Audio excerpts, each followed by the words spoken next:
பைரவி வந்து காயத்ரியோட கையில் வந்து அழகாக வந்து மருதாணி வைக்கிறாங்க. அதை பார்த்துட்டு ரசிக்கிறாரு ஆறுமுகம். அப்படியே தன்னையும் மறந்து போகிறாரு. பைரவி எவ்வளோ வந்து அழகாக மருதாணி வச்சு விட்றா, எனக்கு பைரவி வச்சா எப்படி இருக்கும் அப்படின்லாம் சொல்லிட்டு நினச்சி பார்த்துட்ருக்காரு. இங்கே வந்து பைரவியை ரசிச்சிட்டே இருக்காரு. அடுத்து வந்து கொஞ்ச நேரத்தில் வந்து போலீஸ் அங்கே வராங்க. போலீஸை பார்த்து எல்லாம் அதிர்ச்சி அடைகிறாங்க. நீங்கள் எதுக்கு இங்கே வந்திருக்கீங்க அப்படின்னு சொல்லிட்டு சஞ்சய் பார்த்து கேட்குறாங்க. உடனே சஞ்சய் வந்து நாங்கள் ஆறுமுகத்தை அரெஸ்ட் பண்ண வந்திருக்கேன் அப்படின்னு ஒன்று அதிர்ச்சி அடைகிறாங்க.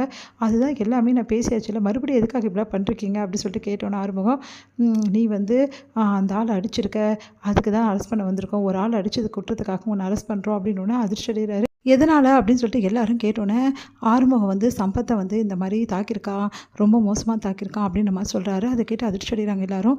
அதுக்கு வாய்ப்பே இல்லை, சம்பத்தை நான் பார்க்கவே பார்க்கலன்னு ஆறுமுகம் சொல்கிறாரு. பார்க்காமையா வந்து அவன் கூட போன மாதம் சண்டை போட்டேன்? ஆமாம், நான் சண்டை போட்டேன், பிரச்சனை பண்ண இல்லைன்னு சொல்ல, அவனும் என்கிட்ட பெரிய பிரச்சனைக்கு வந்தான், அதனால் பிரச்சனையாச்சு. மற்றபடி வந்து அவனை நான் பார்த்து ரொம்ப நாள் ஆச்சு, தேவையில்லாமல் என் மேலே எதுக்கு படியை தூக்கி போடுறீங்கன்னு கேட்டோன்னே, இங்கே பார், நாங்களாம் ஒன்றும் படியை தூக்கி போடல, உண்மையிலே நீ தான் வந்து இந்த வேலையை பண்ணியிருக்க, அது எங்களுக்கு நல்லாவே தெரியும், மரியாதை நட போலீஸ் ஸ்டேஷனுக்கு அப்படின்றாங்க. அதுக்கு ஆறுமுகம் வர மறுக்கிறாரு. உடனே வந்து பார், நீ சரி நீ இப்போ எங்கள் கூட வரலன்னா உன்னை வந்து நாங்கள் விலங்கு போட்டு கூட்டின்னு போக வேண்டியது இருக்கும் அப்படின்னு வேறு வழி இல்லாமல் ஆறுமுகம் வந்து சரி நான் வரேன் அப்படின்னு சொல்லிட்டு கிளம்புறாரு. அடுத்து வந்து அவங்க அம்மா பயங்கரமாக அழறாங்க, அவங்க வீட்டில் அவங்களும் தங்கச்சி எல்லாருமே அழறாங்க. அதை பார்த்து ஆறுமுகம் வந்து நீங்கள் கவலைப்படாமல் இருங்கம்மா, நான் எந்த தப்பும் செய்யலை, என்னை நம்புங்கம்மா அப்படி சொல்லிட்டு போகிறாரு. இங்கே வந்து இந்த விஷயத்தை சிவா கேட்டு அதிர்ச்சி அடைகிறாரு. ஆறுமுகத்தை அரெஸ்ட் பண்ணிட்டாங்களா, இது எப்படி வந்து நியாயம், ஆறுமுகம் வந்து சம்பத் பிரச்சனைக்கு போகவே மாட்டேன்னு சொல்லிட்டு என்கிட்ட சொல்லியிருக்கான். உடனே வந்து என்ன பண்ணுறாரு, சிவா போய் பார்க்குறாரு ஆறுமுகத்தை. இங்கே ஆறுமுகத்தெல்லாம் பார்க்க முடியாது அப்படின்னு சொல்லிட்டு சிவா கிட்ட சொல்கிறாங்க. பாருங்க, ஆறுமுகத்தோட பிரதர் நான் பார்க்குறதுக்கு எல்லாமே இருக்குது, நான் வக்கீலோட தான் வந்திருக்கேன் அப்படின்னு சரின்னு சொல்லிட்டு அனுமதிக்கிறாங்க. எங்கள் ஆறுமுகத்துக்கிட்ட என்னாச்சு ஆறுமுகம், எதுக்காக நீ சம்பத்துக்கிட்ட பிரச்சனைக்கு போனேன்னு, நான் எங்கே போனேன், வேணும்னே இந்த வந்து போலீஸ் தான் என்னை வந்து வேணும்னே பிரச்சனை மாட்டி விடுது, உண்மை இதுதான், அன்றைக்கி என்ன நடந்ததுன்னா அப்படின்னு சொல்லிட்டு போலீஸ்க்கு அவருக்கும் நடந்த பிரச்சனையை வந்து சொல்கிறாரு.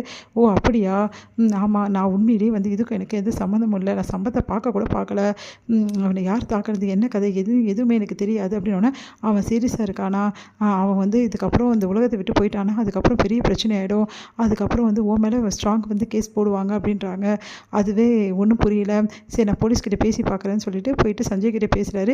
நீங்கள் யார் அப்படின்னோடனே, நான் அவரோட தம்பிங்க அப்படின்றா. ஓ அப்படியா, அந்த வந்து ஒரு பொண்ணை வந்து இந்த மாதிரி தூக்கிட்டு போயிட்டு கல்யாணம் பண்ண ஆள் தானே நீ வந்து இந்த மாதிரி டாக்டர் வந்துட்டு இதெல்லாம் பண்ணலாமா அப்படின்னு, இங்கே பாருங்கள் கொஞ்சம் மரியாதையே பேசுங்க அப்படின்றாரு. உங்களுக்கெல்லாம் என்ன மரியாதை, உன் குடும்பத்தில் நீயும் சரியில்லை, உன் அண்ணனும் சரியில்லை, இதில் மரியாதை வருவேன், இங்கே பாருங்கள் நீங்கள் ரொம்ப ஓவராக போயிட்டுருக்கீங்க, தேவையில்லாமல் போய் கேஸ் போட்டு ஆறுமுகத்தை உள்ளே தள்ளியிருக்கீங்க, பழி வாங்குற வேலையெல்லாம் இங்கே வச்சுக்காதீங்க அப்படின்னோடனே, என்ன வேணாலும் நினச்சிக்கோ, அதை பற்றி எனக்கு கவலை இல்லை, என்னை பொறுத்தவரைக்கும் சம்பத்தோட விஷயத்துக்கு இவன் தான் காரணம், அதனால் இவனை நான் என்ன வேணாலும் பண்ணுவேன், சீக்கிரமாகவே இவனை நிரந்தரமாக உள்ளே தள்ளுறேன் அப்படின்னோடனே, நீங்கள் வந்து வேணும்னே பகையை வச்சு இப்படிலாம் பண்ணுறீங்களா, சும்மாவே விடமாட்டேன் சஞ்சய், உன்னை நீ பண்ண வேலைக்கு கண்டிப்பாக அனுபவிக்கணும், ஒரு போலீஸாக இருந்து இந்த மாதிரி கேவலமாக நடந்துக்கிற, இதெல்லாம் நல்லாவே இல்லை, உண்மையிலே யார் குற்றவாளின்னு சொல்லிட்டு நான் நிரூபிக்கிறேன், சீக்கிரமாகவே வந்து இந்த உண்மையை நான் நிரூபித்து என் அண்ணனை வெளியே எடுத்துகிட்டு வருவேன் அப்படின்னு சொல்லிட்டு சிவா சொல்கிறாரு. அதை கேட்டுட்டு வந்து அதுவும் பார்க்கலாம், உன் அண்ணன் தான் அந்த தப்பை பண்ணது, அப்புறம் எப்படி நீ வெளியே எடுத்துகிட்டு வருவேன் நானும் பார்க்குறேன் அப்படின்னோடனே, என் அண்ணன் இந்த தப்பை பண்ணவே பண்ணல, ஆறுமுகம் அப்படிப்பட்டவனே கிடையாது, தேவையில்லாமல் வந்து இந்த மாதிரி பொய் கேஸ் போட்டிருக்கீங்க, இதுக்கெல்லாம் யார் பின்னாடி இருக்காருன்னு சொல்லிட்டு நான் கண்டிப்பாக கண்டுபிடிப்பேன் அப்படின்றாரு.